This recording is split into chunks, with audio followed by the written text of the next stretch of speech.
You're live.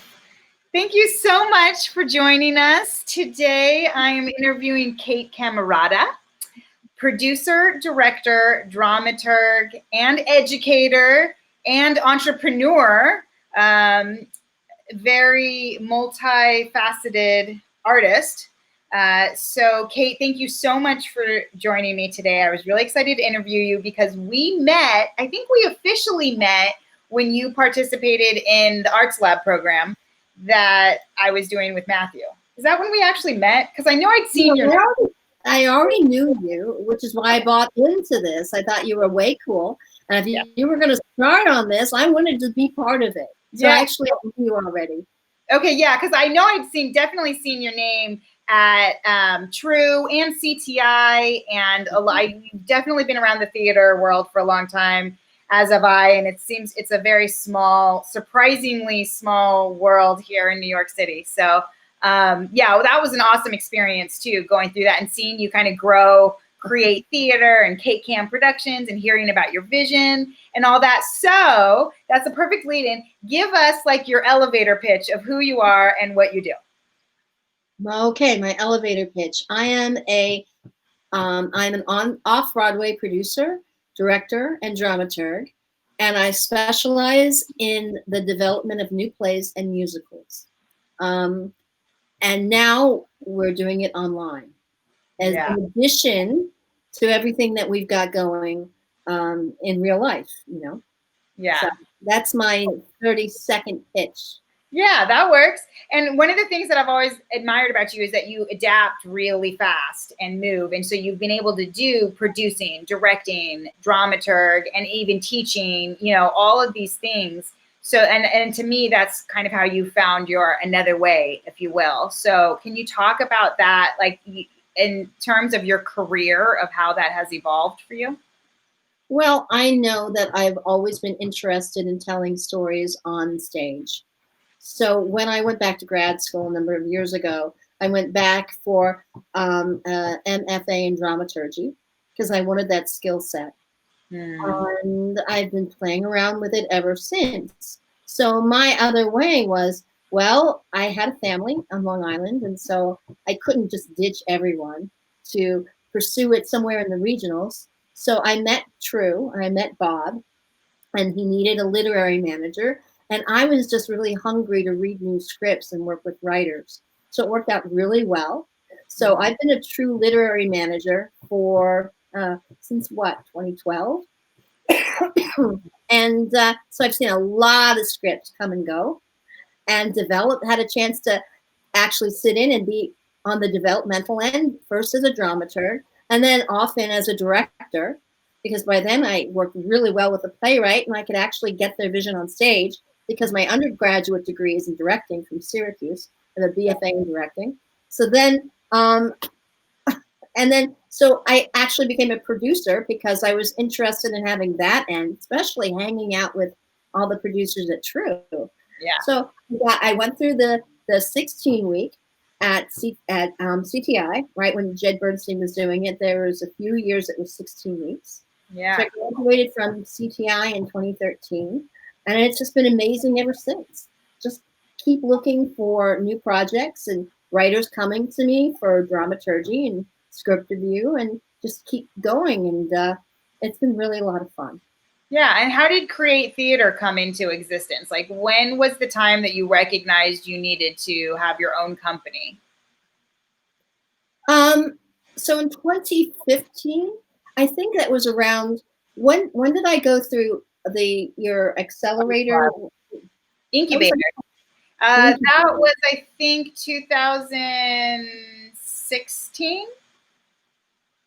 So the year before then, in 2015.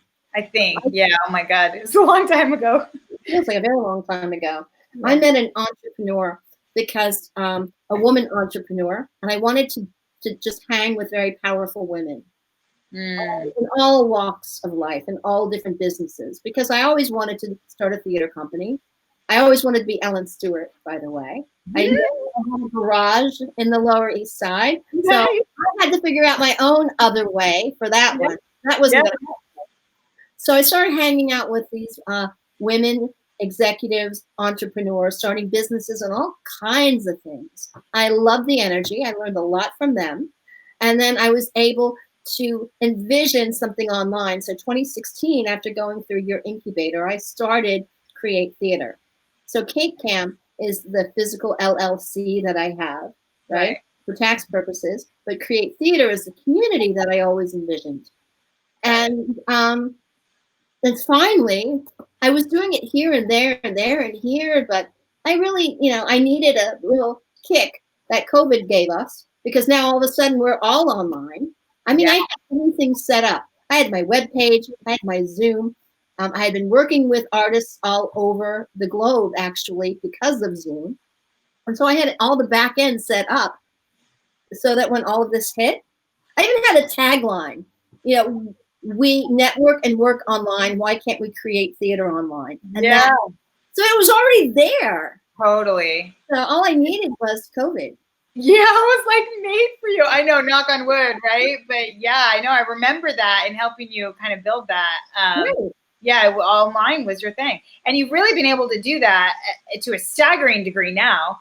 But talk to me, I wanted to touch on Black Lives Matter, because that is something that obviously is still going on, and it's, and I want to acknowledge it and keep the dialogue going. So I know that you've done a lot of work with Rhymes Over Beats, and specifically you've been working on a musical. Is it a musical with Masta Ace? Yes. Yeah. Masta what? Masta Ace. Masta Ace, yes. Masta Ace. Masta Ace. All right. Oh, I sound like a white girl. I'm sorry, Masta Ace. I sound like a white girl, but you're still working on that. And I'm curious if your work at all has changed since kind of Black Lives Matter, because you said you've been meeting on a regular basis with them. Has it changed at all since this whole thing has started? It really hasn't changed. We're doing the same kind of work. And Zoom was perfect, because in 2.5 years, we haven't missed a meeting. It's only one. Only one. Yeah. Even when he's on tour, and he'd be over in Europe. Sorry, some of my devices are over there. One of the devices, yeah. So even when he's on tour, we still couldn't meet. So he's very dedicated. So it hasn't changed, and it has not. I think that the Black Lives Matter movement has come about, and I think that especially some of the themes that we've been working on for this new musical, it's right there. I mean, he's lived it. I mean, he grew up in Brownsville, right? And he's just speaking his truth and what he's went through, and to encourage other Black young men to go to school and work hard, because you don't have to have a life on the streets if you don't want to. Now, that part of the antagonist is that they want to have a life on the streets, because that's where they get their credibility and etc. But those are all the themes that are resonant right now. And so we took about 1.5 years to work on the book, and now we're working on the music, and it is one of the most exciting projects that I've worked on in my life. Cool, yeah, and it does fit in, because your whole thing is storytelling and telling stories, and that is really important right now. And it's nice that you're working with a Black artist to tell that story. So that's awesome. It's very idiotic that he doesn't know how musical theater structure works. Right. He doesn't know how to adapt that writing and his own talent into a musical theater song. So I'm learning so much from him, but it's also give and take. Yeah. It's really, really a wonderful relationship, and I really cherish it. Cool. Awesome. Yeah. Which is so much of what you do too, because it's about community and learning from community and bringing community together. And so I know the moment, this is what you've been doing, but the moment COVID hit, you really stepped up, and you were there to bring community together, and you've been doing that on a massive scale. So tell us about your reading series and about how fast it's grown. And community. The first day, that Monday, it was March 14th? It was like March 14th or March 15th. And Monday, just like the rest of the world, I felt like a Mack truck hit the world and ran over me. And I was actively working with quite a few writers that were preparing for a reading or had a reading scheduled, and I had just had a reading that Wednesday on Masta Ace's musical, actually. So I felt like it stopped us in our tracks, and I was so depressed that I don't do depressed well. So the next day I woke up, I'm like, you know what? I've already got this online community. It's already set up. I already have a website. I've got the Zoom thing. So I started reaching out to a number of writers who I know needed something to be productive and to focus forward. And a deadline does that. So I said, I'm going to do a reading. Let's do an online reading. Let's just get a bunch of friends and learn about the show and keep going. So I did. And so within 4 days, I had like all of the rest of March, April, and May booked out. And then people started calling me, and I went, oh, let's wait and see what it's like in June. And it started going really super well because people wanted something to tune into, be productive. I was giving the slots away and saying, it's a give-get. I give you a slot, and then you come back and you give feedback to other people because we're all here to help each other grow, right? That's what the theater community does. Right. So then we started coming up to June, and they're like, what are you going to do for June? I'm like, I don't know. It's getting really big. So I put out a notice, anybody want a slot in June? And it was completely booked in 4 hours. Wow. Yeah, because you were there. You had it. And people didn't even know they needed it until they needed it. It was another way. Talk about another way. Yes. It was another way. Yeah. So now I have this awesome email list, you know, over 800 people. I'm now getting like typically between 170 and almost 200 people showing up on Monday nights. That's incredible. It's totally incredible. And it stopped being this little place for a development, like a new table read. And all of a sudden, it's a place to showcase work. And, and so what I like best is I just said, go be creative. Again, that's Ellen Stewart, right? Yeah. Ellen Stewart said, here's a spot. Just be creative. Whatever you want to do, you go ahead and do. Yeah. So that's why that's what I did. Here's a slot, be creative. And then some of them said, oh, I want to do this. I'm like, I don't know how that's going to work, but yay, let's try. Yeah.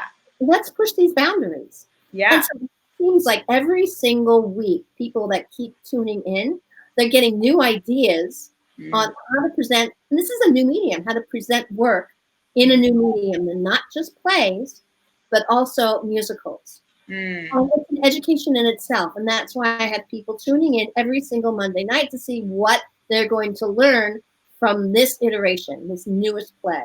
Yeah, cool.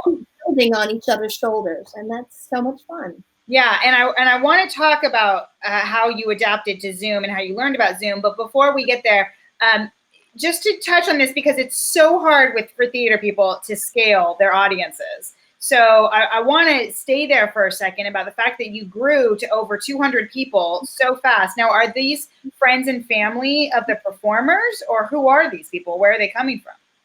Well, the email list certainly is still friends and family, and they can unsubscribe, and some do. Right. But others are theater lovers. Okay. So they tune in because they want to see new work and development. Because I know my investors always wanted to see new work because it sounded really cool, and they wanted to see what stories are being told. And that's exactly what I have now. So I have Broadway producers, I have artistic directors from across the world, actually. Yeah. How did you do that? How did you break beyond America? How did they hear about you? I was already working with several writers on different continents. Okay. So I said, you want to come, or else I would give them a slot. And an exciting thing is that I am no longer having to be bound by physicality, like in a physical space. Right. So I can have actors from anywhere joining in and participating. Right. On one reading, I had an actor in LA. The playwright was in New Jersey. I had a New York City actor and one actor in Switzerland. Incredible. Isn't that cool? Yeah, it's so cool. I mean, it is your vision, which is about building community in the theater in so many ways. So you're really achieving that. Ed Katz, by the way, Ed Katz is watching. Hi, Ed. He just left a comment. He said he was able to attend one of your great Monday night events, which you do on a regular basis. Can you see the comments? Yes, I can. Yeah. So he said it was really terrific. It was Mary Davis's show. So that was another one that just, so that team, it has a wonderful director, a very cinematic vision. And he explored the Black background. He also got the actors up on their feet. So there was movement involved. Mm-hmm. And he also figured out something on Zoom called Spotlight video. So, because Zoom is voice activated. Right. So if you use that little thing of Spotlight video, you can kind of isolate where the camera is on whom. And then the other voices can be like voices in the head or other very creative theatrical uses. And you're able to sort of control that Zoom technology. It's primitive. We're in the land of the talkies. We're right at the very beginning. And one day we're going to look back and we're going to say, oh my God, how could they do anything on this primitive platform? But you know what? We give anything to a bunch of creative people and we're going to really do something fantastic and surprising. Yeah, well put. And you are in the field of development, which I love because me too. That's where I live. Development. And I think development, unfortunately, has been being squeezed out of the commercial market, certainly for a long time. And so it's really nice to see development here as an interest to people because it's hard to get people to pay money, at least in New York City, to see anything in development. So it's, if nothing else, you're just exposing people to these. And I think part of this new platform and these primitive ways of using it is part of the development process. And I'm a big fan of showing your work as you go. So I said, props to you for really doing that. Talk to us about, because I know people want to know about your experience with Zoom and how you've been able to, you touched on it a little bit, but how have you really been able to make Zoom work for you? Because Zoom was not designed for theater. Oh no. And that's one of the disadvantages of Zoom. Which yeah. You really know. Yeah. And Ed, I see, and they were off book too. Absolutely. It wasn't a reading, Yeah, cool. So let's see. So for a Zoom reading for a play, you're able to make it very theatrical. You're able to change the backgrounds. You're able to actually get up and move. Mm-hmm. And it's very cinematic because in a normal reading, you wouldn't be this close to the actors. Right, that's true. The acting technique actually is this more, much like it is in film. Yeah. So it's becoming its own specialty of set design to have Zoom backgrounds. Mm-hmm. And so I believe that every actor is going to have to also have their own green screen to be able to accept jobs like this. Yeah. And then perhaps a mic or lighting or something. And if they don't have it, then I believe it's the producer's job to provide. Yeah. So I work under a SAG New Media contract as a SAG signatory. Okay. With all the mishigas that's going on with equity, I think they figured it out by now. But back in March, nobody had it figured out. And I kept waiting through April and May. I said, no one has a table. Over 100 people coming at that point. Right. So I tried to figure out what to do. So I started the process of being a SAG signatory because SAG was very welcoming. And interesting. And I think for me, it works. Now, it might not work for everyone, but for me, it works very well. So what do you do with equity actors? Are you just avoiding equity actors? Or if it's SAG, it's okay? Yeah, sister union. Oh, so it falls under. So you can use equity actors with the SAG contract. Oh, cool. Oh, that's great. Absolutely. And it's very reasonable. Right now, since I'm giving away the slot, that's being borne by the writer. But oh my gosh, it's so much less than you would do a reading in New York for. Yeah, well, no rent, so that's helpful, But yeah, I think that is part of the changing landscape is for actors, certainly, of for a while there, I thought I was telling actors, if you can learn how to play an instrument, that's going to be really great for you. Now I think it's like, have a mic, have a green screen. Yeah, that's true. because certainly we don't know when we're going to get back in to, anything else. So if you can do it out there, artists, try to adapt, because you can't sit around and wait, I think, for this, and it's because also, like, what you're doing, for instance, this is what you were doing before. This is not going away. So, like, even after we go back into theaters, do you think how is that going to change what you're doing, if at all? It's not going to change anything what I'm doing, because I live in the development world. Right. And in the development world, we always need tools like an archival recording. Yeah. Right? Yeah. But now we're branching off, and we're actually doing things like the streaming. So there's like streaming musicals and Broadway HD and all these different things, and they're not going away. If anything, it's just opening up new options for theater lovers, and hopefully to engage new audiences. And we've been sort of exclusionary. I'm sorry, I'm getting distracted by all my devices. It's okay. It happens. Exclusionary. What are you? Theater should be inclusive, right? Yeah, so that was when Patrick Blake had the idea for Rhymes Over Beats, the hip hop theater community, theater collaborative, right? Yeah. It was inclusive to tell stories of diversity. Inclusive being, we don't shut anyone out. We don't shut any story out. So that's what I do when I'm teaching, either at SUNY or now at CUNY. I like to open it up and say theater is for everyone. We don't have a tradition of theater going. So if we tell various stories, including rap, right, and different mediums, suddenly we're making it accessible to many more people who, now being familiar with it, might just go and buy a ticket. And wouldn't that be a great thing?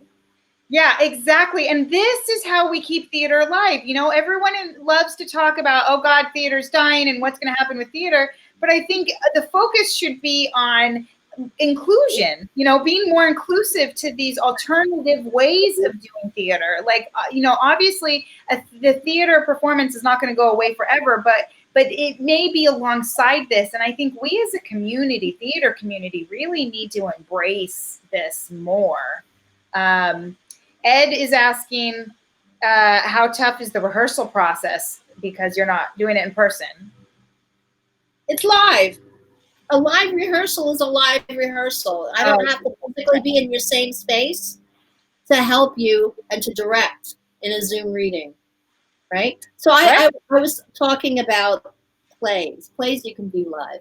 Musicals are a different beast. Yeah, how are you doing musicals? So with a musical, you have to pre-record the musical segments. And Dave Krukowski, who wrote Madame Curie, actually pioneered, I don't have, here's my phone. So he had demos already existing with the entire score, because I directed something, an earlier rendition of that back at Tada in October for the Emerging Artists Fest. So he had demo tracks professionally recorded, awesome sound. So now how do we get that into a reading? So what he did was, to the actor, and we mainly use the actors because the question is about the rehearsal process. They had already known the project because they were actually in, our show in October.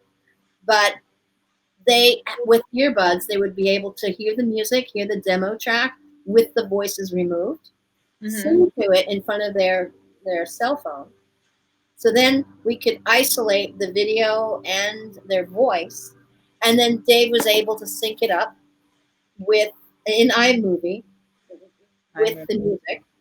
Yeah. But then what do you see? Well, we were able to see the people singing, but for an ensemble number, and there were quite a few. Yeah. What do you do then? Yeah, that's the hard part. Well, this topic was about Madame Curie, and there were a lot of historical pictures. So we were able to show historical pictures, which made it super duper realistic, but tell the story and have the music underneath. But then we realized the lyrics were getting lost. So when you go onto YouTube, when I try to learn a song, it scrolls. Yeah, yeah. Right? So now we just have the lyrics either scrolling or on a slide, so people are able to read the words. And it That's actually helps the storytelling, right? yes. Because lyrics are supposed to push the story forward. So now nothing gets missed. I love it. I almost love it more because sometimes I miss lyrics, so then you can actually read it. I love that it's multimedia, that you're using images as well. I think that's brilliant, Kate. I really love that. Yeah, and there's always a way. It also just goes to show there's always a way. If you can't sync it up, there's other ways to do it. What has your biggest challenge been during all this? The biggest challenge, I think with the unions early on, that was a really, really huge challenge. Yeah. And in the very beginning, trying to explore this new technology. Right. Because a Zoom reading, if you're not used to doing it, is not easy. Right. So I actually think that right now, the medium as it exists, I think it's very much a director's medium. Because it has to be so visual. Yeah. It's a tool for the playwright. On the other end, it's a tool for the producer. But it's really up to a visionary director to interpret the story, to be able to work with the playwright and cull out anything that is not necessary. Too much exposition, too much dialogue is going to kill it. People are going to tune out. And how easy is it to tune out? Because you're at home. Yeah. I'll step away, I'll feed the dog, I'll do something. And then you lost like a whole 2 minutes or 3 minutes or more, right? And then it's hard to get back in. So you have to keep the pacing up and be very creative with the visuals and have as much of the storytelling as action as possible. You don't want to really have a narrator or reading stage directions. If you do, obviously it's a disembodied voice, because that was killing it in the beginning. And then the second hurdle I felt was, how do you recreate the liveness of an audience? So now I have a lobby, the lobby experience, so that you can sort of like come in and people now I'm having signing up on the chat. How do you do that? I just have a JPEG that I share, and I pipe in some music, and I have to sign up because everyone wants to know who else is there. Yeah, right? So give them time to network. You go to see and be seen. Yeah. People are like, Ed, I think you've done this a few times. Put that you're a marketing guy, and so that's the audience engagement. Now, some people do find it to be a little annoying with the chat because the actors unfortunately see these things pop up, and I say turn off the chat. Yeah. You see the notices down at the bottom, and it's kind of taking them out of their zone. So I haven't.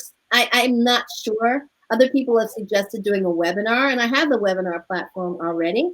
But I have to find a way to cultivate that audience participation, and I could still have a chat, and that, But the best part of what I do, I feel, is that I have everybody come into the room for the talk back, and we usually have very lively and hopefully helpful discussions on the new work, because that's what it's all about, right?